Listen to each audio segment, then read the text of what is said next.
জাহান্নামের আগুনে জ্বলতে জ্বলতে যখন চামড়াগুলো গোশতগুলো ঝলসে যাবে, রব্বুল আলামিন নতুন করে চামড়ার গোশত গায়ের মধ্যে ফিট করে দিবে।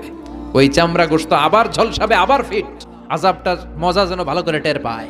একের পর এক শাস্তি শুরু এবার জাহান্নামে। যারা দুনিয়াতে আত্মহত্যা করছে, ছুরি মারছে, ও খালি ছুরিই মারবে। বিষ খাইছে, খালি বিষ খাবে। যে মেয়েগুলো ওড়নায় গলা পেঁচিয়ে এই আত্মহত্যা, তারা জাহান্নামের রশিতে আর ওড়নায় খালি আত্মহত্যা করতেই থাকবে। যারা স্মার্টফোনের ভিতরে ইন্ডিয়ান নায়িকাদের কোমর দোলানো ডান্স দেখেছে, অশ্লীল ভিডিও দেখেছে, জাহান্নামের গরম শিক চোখের ভেতরে ঢুকিয়ে দেওয়া হবে। যারা মিথ্যা বলতো, ওদেরকে এক লাইন জাহান্নামের ছুরি দিয়ে কুচি কুচি করে জিহ্বাটা কাটা হবে।